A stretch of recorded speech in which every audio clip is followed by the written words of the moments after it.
What is going on, guys? In today's video I will show you the top 3 new best builds in Dune Awakening. So in this guide I will give you a quick overview of each setup, then I will explain what skill trees and upgrades should you focus on, then as well we'll see what is the best gear and how to get it, and then finally we will go over the best weapons, techniques, your skill rotations, and even what core passive should you use, so we would be able to get the highest damage possible and much more. And before we continue, thanks to the Time Saver, their pro website that provides Dune Awakening boosting, custom-based building, all types of items and the currency, with a cheap price and fast delivery. They also have over 4.9 stars on Trustpilot, and this website is really worth a try. So click my link in the description to check them out. So, a sniper build in Dune Awakening is the ultimate setup for players who prefer to stay at a distance, pick off enemies one by one with precision, and control of the battlefield with the patience and the strategy. This build focuses on maximizing range damage output, critical hits, and the long-range survivability. The main idea revolves around choosing the perfect moment to strike from afar, by utilizing the stealth and positioning to avoid direct confrontation, and capitalizing on the devastating power of the high-impact sniper rifle. If you enjoy a tactical approach where every shot counts and you want to dominate enemies before they even get close to you, then the sniper build is your best choice. It's especially effective in both PvE and PvP, where the map control and timing are key. As you invest into the right skills and the gear, your ability to deal lethal headshots and maintain distance will make you one of the most powerful players on the server. So, let's take a look at the setup. For the sniper build, your main focus will be on the Trooper and the Ben Gesserit skill trees. Starting with the Trooper is essential, as it provides several passive boosts to your range damage, increased critical hit chance, and enhances your accuracy. The key skills include Tactical Reload, which reduces reload time, allowing you to fire more shots in quick successions, and then the Sharpshooter, which significantly increases the headshot damage, making your sniper pretty much a one-shot. The Ben Gesserit will complement this by offering mobility and utility skills, like the Bindu Sprint, which helps you to reposition quickly after firing, and skills that improve stamina and energy regeneration, and are also crucial for maintaining your stealth and the movement throughout the combat. Additionally, investing into the passives that increase stealth effectiveness and reduce enemy detection range will make you harder to spot, which allows you to set up ambushes and pick off targets before they can even respond. And then through the mid to late game, you will want to balance unlocking damage boosting skills with survivability and the resource management, which will ensure that you can keep firing without running out or getting overwhelmed. As I mentioned, as you progress into the mid-game, your priority will shift to refining your ability to stay alive, while dishing out consistent damage. I recommend for you to focus on unlocking passive bonuses that improve your max health and the stamina, which will help you to survive enemy encounters when things inevitably get close. At this stage, you also want to experiment with the advanced Trooper skills that enhance your tactical options, such as deploying grenades to control the space or breaking the enemy shields from afar. Also, incorporating the Ben Gesserit's healing and the energy regeneration passives will ensure that you remain agile and able to maintain the distance. Your gameplay should become more methodical, by engaging enemies from a safe vantage point, then landing a high damage shot and then repositioning, by using the Bindu Sprint or other movement abilities to avoid the counterattack. You mainly want to prioritize upgrading your sniper rifle with the perks that improve critical hit damage, range, and the reload speed to maximize your efficiency in the battle. And now finally, once you've reached the endgame, the sniper build will truly come into its own. At this point, we want to max out all the relevant passives that boost damage output, critical hit chance, and the resource regeneration. Skills like the Precision Strike should be your focus, because they will amplify your ability to deal massive damage with a headshot. By now, your movement and the stealth ability should be honed to the perfection, allowing you to control the pace of the fight and avoid taking unnecessary damage. Consider adding utility skills or the tools that complement your sniper playstyle, such as deploying traps or using grenades to force enemies into the line of the sight. Refining your gear with a high tier armor that improves your stamina regen and the stealth bonuses will also ensure that you remain elusive, while weapon perks focusing on damage and the cooldown reduction will allow you to fire more shots in the less time. In-game sniper play is all about the patience, precision, and the perfect execution, by turning you into a deadly marksman capable of dismantling even the toughest enemies from a distance. However, if you're still not to this point, then I recommend to start with something like the Karpov 38, which is a versatile rifle that balances range, accuracy, and damage. At the start, the Karpov 38 sniper rifle will serve as your main damage dealer, especially effective for the long-range headshots and picking off key targets. For secondary weapons, consider carrying a shotgun like the Gear DA-44 or a sidearm for the emergencies when enemies close the distance. These weapons will give you flexibility and prevent you from being caught off guard in a tight space. Upgrading your sniper rifle perk will increase its critical hit damage, range and reload speed, while your secondary weapon should focus on quick reload and the stagger potential to buy you precious seconds in melee combat.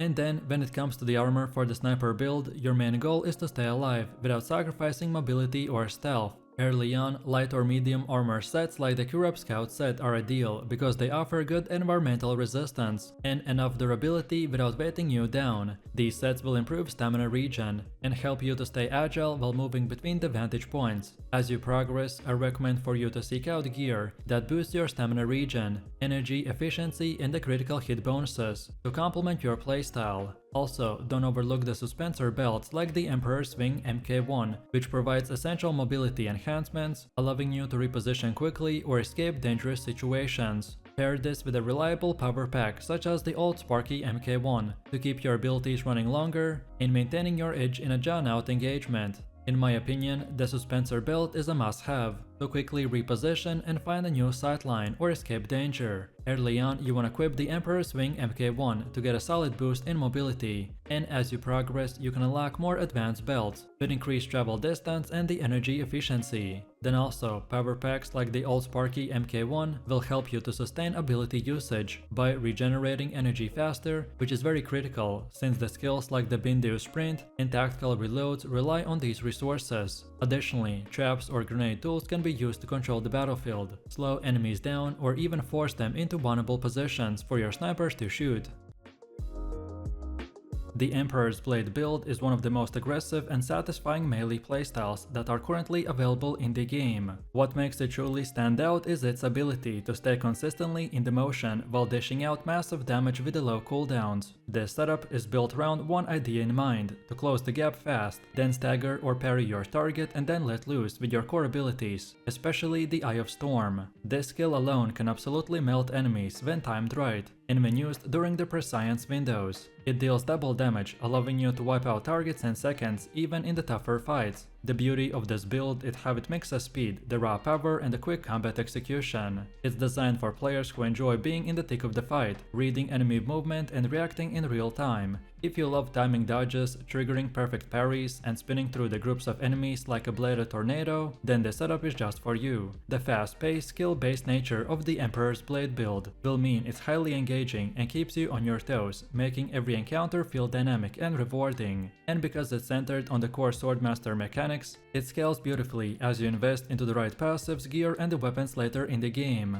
To begin with, you're going to focus entirely on the Swordmaster tree. This class offers a perfect combination of active abilities and the passive bonuses that all synergize towards one goal, keeping you mobile while dealing very heavy melee damage. Your first priority should be unlocking the ability called the Knee Charge. This is your main initiator. It lets you slam into the enemies, stagger them while closing the gap quickly. It's your go-to opener and the fastest way to break the flow of a range or defensive enemy. And then, once you are in their face, you can immediately shift into the core combo. Next up we have Solido Decoy. This is deceptively powerful. Not only does it confuse enemies, but also give you time to reposition, heal, or catch a breath in mid-fight. When you're deep in a group or going one-on-one against a tankier enemy, then popping your decoy can swing the fight back in your favor. But the real heart of this build is the Eye of Storm. This spinning AoV bladed ability is your signature move. It deals consistent melee damage around you, but when activated during the prescience, it becomes devastating, doubling its damage and allowing you to smash through the enemies like a butter. To support these active abilities, you will want to pair them with specific techniques. The Reckless Lunge is a great one to start with. It gives you damage mitigation when you sprint into the enemies, which pairs beautifully with the Knee Charge. Dance of the Blades is another essential technique. Every time you defeat an enemy, your next melee strike is empowered, which helps you to keep momentum going in long fights. Finally, grab Discipline Breathing early on. It increases your stamina regen so you can keep up your dodging, parrying and sprinting throughout every encounter. Also, don't ignore the non-Swordmaster options like the Bindu Sprint and the Shigvear Claw. You can equip these in your travel and exploration loadout to maintain your mobility and agility when you're not directly in the combat. These tools are especially helpful for traveling through the terrain quickly or repositioning during the bigger fights. Then next, as you transition into the mid-game, your goal should be to sharpen your offenses while deepening your survivability. The trick here is to avoid tunnel visioning into just one passive tree. Instead, spread out your points across the Swordmaster, Bene Gesserit, and maybe even the Planetologist to unlock early passives that give you much more benefits. For example, look for passive bonuses to max stamina, energy regen, and the healing received. These will help you to sustain aggressive playstyle and reduce downtime between the fights. During this phase, your rotation should begin to feel smooth, so engage with the knee charge, land a quick parry and dodge to avoid damage, then activate the Eye of Storm when you see the Prescience active. Then follow this up with the basic melee strike, and then fall back temporarily by using the Solido decoy if your health dips too low. On top of this, crafting healing kits will become more important in this phase, and you should always keep a few on you, since you'll be consistently up close and trading damage. Also, experiment with the tech tree unlocks that support energy management. You're going to burn through the stamina and power quickly, and unless you start gearing towards regeneration, you will feel a bottleneck. Abilities like the Dance of the Blades and the Discipline Breathing will become even more crucial, because they increase uptime and allow for longer sustained pressure. And now lastly, once you hit the endgame, most of your skill trees are filled out, and it's time to refine the build into its most powerful form. Start by maxing out every single Swordmaster passive that you unlocked so far. Prescience Strike should become your priority. It allows your next melee ability to deal double the damage whenever you trigger the Prescience. Also, the Eye of Storm synergizes with this so well that it can become your entire damage combo in both PvE and PvP. This is also where you can start introducing advanced gap closers like the Weirding Step or better versions of the Shigvear Claw. Combining these with your existing movement skills will create a loop of mobility and offense that is hard for enemies to react to. You should feel like you're controlling the flow of the battle at all time, hitting from the angles, spinning through the groups, and resetting fights with the Solido decoy. You'll also want to refine your gear perks and the weapon bonuses. Go for equipment that boosts melee damage, cooldown reduction, or damage resistance during the sprint or parry. Also, passive armor perks that enhance energy regeneration or the stamina return are also top tier choices, allowing you to keep cycling through your skill rotation with no interrupts. Then next up, in terms of armor, your main concern is staying alive while you're right into the enemy's face. A great early choice is the Slaver's Heavy Set. It provides you with enough durability without sacrificing too much speed. Later on, you can upgrade to gear with the enhanced melee resistances or the stamina regen bonuses. Also, don't underestimate the importance of the Suspensor belts. Even in melee builds, mobility tools are key, so equip the Emperor's Wing MK1 early on, as it gives you solid movement boosts and lets you reposition during chaotic fights. Later, the belt will give you longer range or the energy efficiency, which will help you to sustain your pressure. Pair your belt with a strong power pack. Look for ones like the old Sparky MK1, which improves your power regeneration. The longer your power lasts, the more abilities you can cast without being forced to retreat. Managing these resources will become the second nature with a practice, and it separates a good player from a great one. Next we have our weapons. Your bread and butter is the long blade. Look for fast, hard-hitting options like the Adept Rapier or the Caliph Jinker. These are great for chaining light attacks between the ability casts. If you can, unlock passives that boost blade damage or attack speed to further elevate your base output. Your melee combo should feel like a dance. Strike, dodge, spin, and repeat. While melee is your focus, don't be afraid to carry a secondary weapon like a shotgun or a sidearm for the range support. Sometimes you will need to deal with enemies at a distance or break shields before diving in, so weapons like the Distributor or the Karpov 38 can give you that extra edge in tougher fights or group content. This Mobile Trooper build is incredibly versatile and dynamic combat setup that specializes in mobility, sustained firepower, and the tactical repositioning. This build revolves around staying light on your feet while consistently laying down the suppressive fire from the mid to long range, which makes it ideal for players who love to kite the enemies, then flank them from unexpected angles, and control the battlefield with insane speed. Unlike melee-focused builds, the Mobile Trooper will thrive by never standing still. You'll be in consistent motion, using gear and skills that boost your sprint speed, stamina regeneration, and the rapid directional changes that make yourself a difficult target. Whether you're raining bullets on NPC mobs or outmaneuvering other players in PvP, the Mobile Trooper build will bring unmatched flexibility. What truly makes this build shine is its synergy between the tools, passive bonuses, and the lightwear armor choices. Every element of your loadout is tailored towards a fast pace, relentless playstyle that rewards quick reflexes, smart positioning, and precision aim. Instead of brute force, you will rely on overwhelming pressure and hit-and-run tactics to pick off targets before they can even react. And thanks to increasing variety of the ranged weapon options, you will always have something to fall back on. Either way, if it's a burst damage rifle, crowd control grenade, or even utility gadget to give you an edge. For players who love speed and tactical advantage over the raw power, then the Trooper is one of the most exciting and the skill-intensive builds that is currently available in the game. So let's take a look at our skill tree, and instead of focusing heavily on traditional class-based trees, the Mobile Trooper will thrive by prioritizing utility and movement-enhancing skills. Your main active ability should be including the Shigwear Claw, Suspensor Pad and the Energy Capsule. Shigwear Claw is a powerful repositioning tool that lets you pull yourself quicker towards terrain or enemies, allowing for aggressive flanks or the rapid escapes. Then Suspensor Pad will let you launch vertically by giving you a tactical elevation and opening up creative movement in both PvE and PvP. On top of this, Energy Capsule is critical for keeping your stamina and the power regeneration high during the sustained engagements. These actives are supported by a refined selection of techniques. For example, the Battle Harden will give you increased resilience in combat, especially when trading shots with the ranged enemies or escaping danger. Then Suspensor Dash is your go-to mobility technique,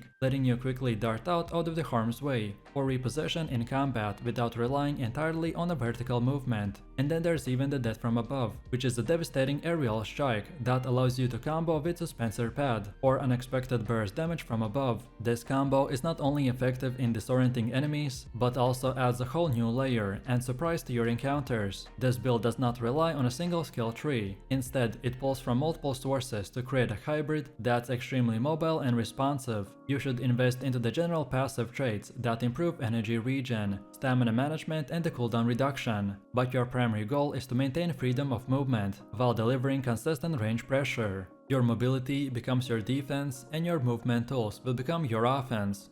The next up, as you enter the mid-game, the Mobile Trooper will begin to show its full potential. By now, you should have unlocked enough core abilities to maintain near constant fire while sprinting around the battlefield. At this stage, your focus should shift towards mastering rhythm and resource management. Mid-game fights are where the stamina and energy limitations will become more noticeable, so you need to start optimizing your combat flow. Begin every encounter by softening up enemies with the suppressive fire, then kite them through the narrow pathways or open terrain by using the boosted movement to avoid damage. Then as well, you can do things like crafting consumables, for example adrenaline shots or the sprint enhancing injections, which will become a key here. These items can give you critical bursts of movement speed or the damage resistance, which is perfect for resetting a fight or diving into a risky flank. You should also experiment with multiple weapon types during this phase. While a marksman rifle is your main tool, a secondary option like the SMG or energy burst sidearm can give you much more versatility against a shielded target. And now lastly, once you've hit the endgame, it's time to push the Mobile Trooper to its limits. By now, your gear and technique should be fully optimized around the burst movement, vertical place and the sustained range output. This is when you start chaining your main actives together for a non-stop engagement loop. You want to open with the Suspensor Pad, following that up with the Death from Above for the burst, then use Shigwear Claw to quickly reposition or escape. While moving, pop Energy Capsule to refill your stamina, and keep up the pressure with your ranged weapons. You'll also want to refine your build to include cooldown reduction passives and combat gear that enhances the energy and the stamina usage. Death from Above will become one of your best engagement openers when timed after the Suspensor Pad, because you will catch enemies off guard, and even the weaker ones you will one-shot. Next up we have our equipment, and for the choice of armor, the Mobile Trooper build should emphasize lightness and utility above a brute force. We want to begin with the Combat Scout set or equivalent light armor gear that enhances sprint speed and the stamina regen. These sets won't offer the highest defense, but the mobility they provide is far more valuable to your playstyle. Once you start collecting the higher tier pieces, you want to upgrade to the variant that offers enhanced movement traits, especially those that give sprint duration bonuses or the dodge cooldown reduction. Suspensor belts are critical here. Equip one with the Wingbreaker belt or the Reflex MK2, which gives you a burst dash or the temporarily speed increase after taking a damage. These belts make it easier to break out of a dangerous situation or collapse quickly on a squishy target. You want to match it with a high-performance power pack, ideally something like the Overdrive Core or Pulse Generator, which boosts your gadget energy and offers a short cooldown that refreshes after sprinting or using an ability. These combinations lets you keep up relentless pace, which is crucial for staying effective in long fights.